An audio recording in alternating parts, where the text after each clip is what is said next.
नमस्कार दोस्तों, आज के इस वीडियो में हम नदी जल के कार्य के बारे में बताएंगे, जिसमें हम देखेंगे दोस्तों नदी जल क्या होता है एवं नदी जल के द्वारा निर्मित आकृतियां देखेंगे। दोस्तों इन डायग्रामों के माध्यम से आपको जो है तो आकृतियों के बारे में, जो कि अपर्दनात्मक एवं निक्षेपात्मक आकृतियां हैं दोस्तों, जो कि नदी के जल द्वारा निर्मित हैं, इन आकृतियों को हम दोस्तों इन डायग्रामों के माध्यम से आप लोग को बहुत ही शानदार तरीके से बताने वाले हैं। तो दोस्तों प्लीज़ वीडियो को बिना स्किप किए हुए शुरू से लेकर अंत तक जरूर देखिएगा, और वीडियो अगर पसंद आए तो वीडियो को लाइक और शेयर जरूर करिएगा।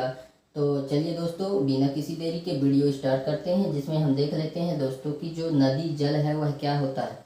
दोस्तों जैसे आप सबको पता है कि जो नदियां हैं वह जो है तो पर्वतीय क्षेत्रों से निकलती हैं, क्योंकि पर्वत में जो है तो ऊंचे वाले भाग में क्या है कि ऊंचाई पर जो है तो बर्फ जमी होती है, और बर्फ के पिघलने से जो है तो नदियों का जन्म होता है दोस्तों।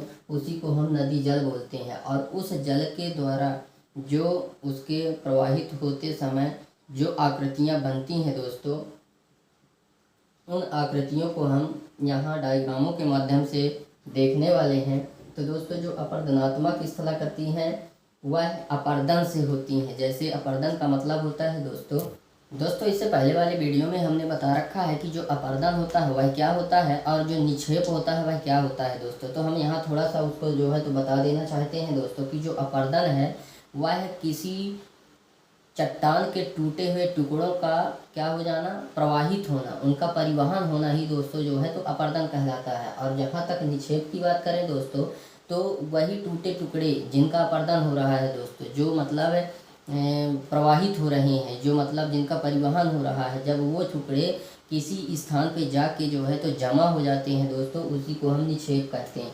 तो नदियों के द्वारा दोस्तों अपर्दन किए गए टुकड़ों से किन प्रकार की आकृति बनती है दोस्तों वो हम देखेंगे, और उन टुकड़ों के जो है तो जमा होने से किस प्रकार की आकृति बनती है वो भी देखेंगे दोस्तों। तो पहले हम देख लेते हैं कि जो नदी के जल द्वारा जो अपर्दन कार्य से स्थलाकृतियाँ बनती हैं दोस्तों वो कौन कौन सी हैं, तो इसको देख लेते हैं। पहले हम देखते हैं वी आकार की घाटी। दोस्तों नदियों के अपर्दन, नदी का जो जल होता है दोस्तों उसके अपर्दन कार्य से इस प्रकार की घाटी बनती है दोस्तों। तो इसमें क्या होता है दोस्तों कि जैसे कोई चट्टान होती है, तो चट्टान में क्या होता है कि जब नदियाँ जो है तो उसको क्या करती हैं, तोड़ती हैं, उनका जो है तो घिसाव करती हैं, उनका अपर्दन करती हैं, तो जो मुलायम चट्टानें होती हैं वो क्या होती हैं, टूटती जाती हैं। ठीक है, तो जैसे यहाँ पे जो है तो क्या है कि इसके समतल भाग को जो है तो नदी क्या है कि तोड़ दी है, मतलब उसका जो है तो अपर्दन करके यहाँ नीचे तक आ गई है दोस्तों। तो मतलब नदी यहाँ उसका जो है तो अपर्दन क्यों करती है, इसलिए क्योंकि जो है तो वह है अपने आधार तल को प्राप्त करना चाहती है दोस्तों, इसलिए नदी जो है तो इस प्रकार की घाटियाँ वगैरह का निर्माण कर देती हैं दोस्तों। ठीक है, तो ये नदियाँ क्या कर रही हैं दोस्तों, चट्टान को काट करके इसके नीचे जो है तो मतलब अपने आधार तल को प्राप्त करने जा रही है दोस्तों।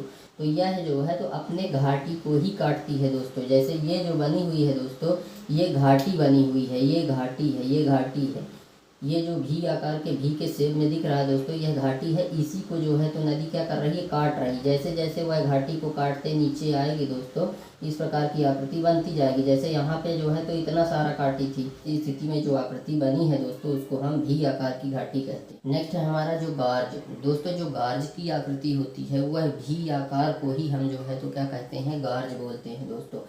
जो ये भी आकार की घाटी में जो ये घाटी बनी है दोस्तों, भी आकार की जो घाटी है दोस्तों उसी को हम गार्ज बोलते हैं। एग्जाम्पल यहाँ पे आप चित्र में देख सकते हैं। और जो कैनियन है दोस्तों वो क्या होती है, यह घाटी का एक विस्तृत रूप है। जैसे ये इतने में है, इतने में हो जाए दोस्तों, इतने में हो जाए, इतने में हो जाए दोस्तों, उसको जो है तो हम क्या बोलते हैं, कैनियन बोलते हैं। मतलब गार्ज का बड़ा रूप ही क्या कहलाता है, कैनियन कहलाता है। नेक्स्ट हम देख लेते हैं दोस्तों जलप्रपात। जलप्रपात क्या होता है, जैसे मान लीजिए कि जो पर्वतों से नदियों का जन्म होता है दोस्तों, क्या होता है कि जो कोमल चट्टानें होती हैं दोस्तों तो उसको तो तोड़ देती हैं नदियाँ, और तोड़ करके बहने लगती हैं। तो उसको तोड़ करके क्या होता है कि तोड़ करके वह जो है तो बह रही हैं। ठीक है, और जब वो झरने के रूप में नीचे कठोर चट्टान में गिरती हैं दोस्तों, जिसको वो तोड़ नहीं पाती, तो वो जो झरने के रूप में जल ऊपर से जो है तो नीचे कठोर चट्टान में जो झरने के रूप में जल गिरता है दोस्तों, उसी को हम जलप्रपात बोलते हैं दोस्तों। ठीक है, और क्षिप्रिका क्या होती है दोस्तों, जैसे जो झरने के आकार में जो सीधे डायरेक्टली नीचे जो जल गिरता था दोस्तों, उसको हमने जलप्रपात नाम दिया है। तो जो झरने के रूप में गिरता रहा दोस्तों, डायरेक्ट गिरता रहा, वही जल क्या होता है कि डायरेक्ट ना गिर करके जो है तो सीढ़ी के रूप में गिरेगा दोस्तों, सीढ़ी नुमा आकार में जब नीचे गिरेगा दोस्तों, तो उसको हम क्षिप्रिका बोलते हैं। ठीक है। नेक्स्ट हमारी जो आकृति है दोस्तों, नदियों के जल के द्वारा जो निर्मित अपरदनात्मक आकृति है दोस्तों, वो है संरचनात्मक सोपान। सोपान का मतलब होता है दोस्तों सीढ़ी।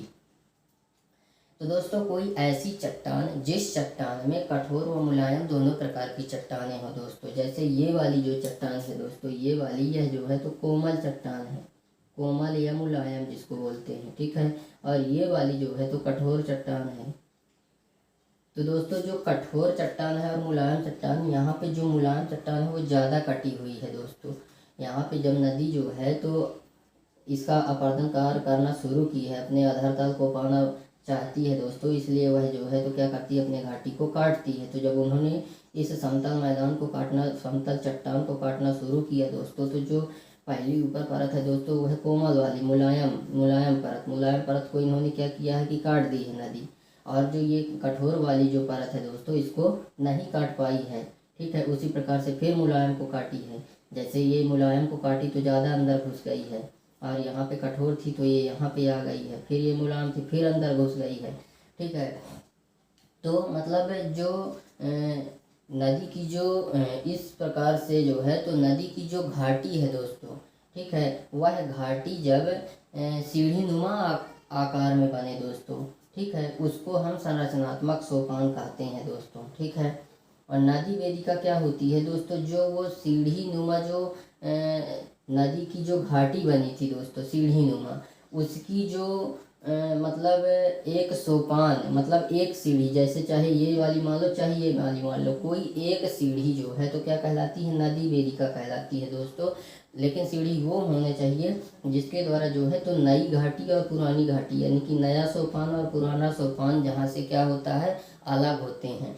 जैसे मान लीजिए कि नदी जो है तो सबसे पहले ये वाले को बनाई होगी, इसको बनाई होगी, फिर बाद में जो है तो इसको, तो पहले इसको बनाई, इसलिए यह पुरानी घाटी या पुराना सोपान बोला जाएगा इसको। और इसको जो है तो अब उसके बाद बनाई है, मतलब अभी बनाई है, तो ये क्या हो गया, नई घाटी। तो इस प्रकार से बनी आकृति को दोस्तों हम नदी वेदिका बोलते हैं। और नदी विसर्प क्या होता है दोस्तों, जब नदी जो है तो सर्फ की आकार में चले दोस्तों, जैसे ये नदी जो है तो सर्फ के आकार में चल रही है दोस्तों, इसको हम नदी विसर्प बोलेंगे। लेकिन इसमें क्या होता है दोस्तों कि जैसे नदी की जो गति होती है वो जब धीमी होती है तो वो इस प्रकार से चलती है दोस्तों। ठीक है। और अगर नदी की गति तेज हो दोस्तों, तो जो ये आकृतियाँ बनी है दोस्तों, ये सब क्या हो जाएगी, मिट जाएंगी, और इस प्रकार से एकदम एक ठो क्या हो जाएगा, पूरी इस प्रकार से सपाट चलने लगेगी दोस्तों, जब नदी की गति तेज होगी। तो इस स्थिति में क्या होता है दोस्तों कि जो ये आकृतियाँ बनी है, ये वाली आकृति, ये आकृति, ये आकृति, तो ये आकृतियों के यहाँ पे जो है तो अवशेष रह जाएंगे, सिर्फ क्या रह जाएंगे, अवशेष।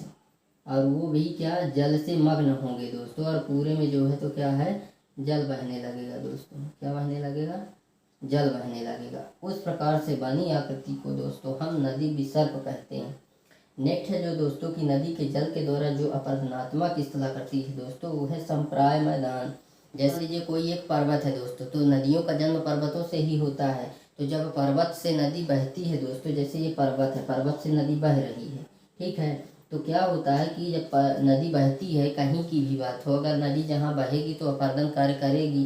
तो जब इस प्रकार से पर्वत से बहने के कारण उसका जब अपरदन करती है नदियाँ, तो वह पर्वत ढह जाते हैं दोस्तों, इस आकार में आ जाते हैं दोस्तों, इस आकार में आ जाते हैं, उनका जो है तो क्या हो जाता है, पूरा ढह जाते हैं। ठीक है। तो जब इस प्रकार के आकार में आ गए दोस्तों, तो उसको हम संप्राय मैदान बोलेंगे दोस्तों। ठीक है। नेक्स्ट हम देख लेते हैं दोस्तों जो निक्षेपात्मक स्थलाकृतियाँ हैं, नदी के जल द्वारा निर्मित निक्षेपात्मक स्थलाकृतियाँ, यानी कि नदी के जल के द्वारा जो भी कुछ निक्षेप करके बनाई गई आकृतियाँ दोस्तों, कुछ जमा करके बनाई गई आकृतियाँ हैं, उनके बारे में देख लेते हैं दोस्तों। तो यहाँ हम दोस्तों देख लेते हैं कि जो नदी के जल द्वारा जो निर्मित स्थलाकृति है दोस्तों, निक्षेपात्मक स्थलाकृतियाँ देख लेते हैं। तो दोस्तों सबसे पहली जो है तो निक्षेपात्मक स्थलाकृति है दोस्तों डेल्टा। सबसे पहले हम डेल्टा को देख लेते हैं दोस्तों। डेल्टा क्या होता है? तो डेल्टा दोस्तों नदियों का मुआयना, जहाँ नदियाँ क्या करती हैं कि जहाँ नदियाँ अपना जल समुंदर को जो है तो क्या करती हैं, दे देती हैं। समुंदर में अपना जल जब मिला देती हैं उसी को जो है तो हम डेल्टा बोलेंगे दोस्तों। जहाँ नदियों का मुआयना होता है वहाँ जो है तो अपने जल को क्या करती हैं, वो समुंदर में मिला देती हैं नदियाँ। उसी क्षेत्र को जो है तो हम डेल्टा बोलते हैं दोस्तों। जैसे ये नील नदी का डेल्टा एग्जाम्पल आप देख सकते हैं दोस्तों। ये नील नदी का डेल्टा बना हुआ है दोस्तों। ये बहुत सारी नदियाँ गई हुई हैं। ये सारी नदियाँ क्या करती हैं जो है तो समुंदर में जा करके जो है तो क्या करती हैं, अपना जल मिला देती हैं दोस्तों। और उसी क्षेत्र को हम डेल्टा बोलेंगे दोस्तों। जो ये वाला एरिया होता है इस डेल्टे का, यहाँ पे अलेक्जेंड्रिया बंदरगाह है नील नदी के डेल्टा में, और ऊपर के भाग को भूमध्य सागर बोला जाता है, और यहाँ पे पोर्ट खोज है, और यहाँ पे फिर आगे ये जो है तो ये वाला एरिया दोस्तों लाल सागर कहलाता है। ठीक है, तो इस प्रकार से हमने डेल्टा को देख लिया दोस्तों। नेक्स्ट हम देख लेते हैं प्राकृतिक तटबंध। दोस्तों नदी के जल द्वारा निर्मित जो निक्षेपात्मक स्थलाकृति है दोस्तों, उसमें से अगली स्थलाकृति है प्राकृतिक तटबंध। यह क्या होता है दोस्तों? जैसे कोई जो चट्टानी, जब नदी जो है तो किसी चट्टान से होकर जो है तो गुजरती है, जैसे यहाँ पे जो है तो किसी चट्टान से होकर यह नदी गुजर रही है दोस्तों, तो क्या करती है गुजरते समय कि नदियाँ जो है तो अपने साथ बहुत सारा कंकड़ मिट्टी और रेत वगैरह सब कुछ बहा के लाती हैं दोस्तों। तो क्या करती है, उन्हीं को जो है तो वही रेत कंकड़ मिट्टी पत्थर और जो मलबा वगैरह होता है, ये अपने किनारों पर अपने अगल बगल दाएँ बाएँ जो है तो क्या करती हैं, जमा कर देती हैं। और उसी जहाँ पे जमा कर दें दोस्तों, उसी को हम क्या बोलेंगे, प्राकृतिक तटबंध बोलेंगे दोस्तों। अब हम नेक्स्ट बात कर लेते हैं बाढ़ का मैदान। दोस्तों नदी के जल के द्वारा जो निर्मित निक्षेपात्मक स्थलाकृतियाँ हैं तो उसके अंतर्गत आता है दोस्तों बाढ़ का मैदान। यह भी जो है तो निक्षेपात्मक स्थलाकृति है दोस्तों। यह कैसी होती है? तो दोस्तों जैसे यहाँ पे जो ये नदी गुजरती है तो अपने ये अगल बगल जो भी कुछ कंकड़ मिट्टी पत्थर रेत वगैरह जो है तो यहाँ पे लाद के रखी है दोस्तों। तो क्या होता है कि जब बाढ़ की स्थिति होती है दोस्तों, तो वह जल जो है, नदी का जल क्या करता है कि उतर जाता है इन एरिया में, यहाँ पे उतर जाता है दोस्तों। ये नदी के अगल बगल उतर जाता है। इस वाले पूरे एरिया को दोस्तों हम क्या बोलते हैं, बाढ़ का मैदान बोलेंगे दोस्तों। ठीक है, तो इस प्रकार से दोस्तों उम्मीद करते हैं कि आपको हमारा यह वीडियो अच्छी तरीके से समझ आ गया होगा। तो वीडियो अगर पसंद आया है तो वीडियो को लाइक करें और शेयर करें, और अगर अभी तक आप लोगों ने हमारे चैनल को लाइक और सब्सक्राइब नहीं किया है तो लाइक और सब्सक्राइब कर दें, एंड बेल आइकन भी प्रेस कर दें ताकि हमारी नई नई वीडियो की नोटिफिकेशन आप तक सबसे पहले मिले। तो दोस्तों आज के लिए बस इतना ही। मिलते हैं आप सभी से नेक्स्ट वीडियो में। जब तक के लिए जय हिंद।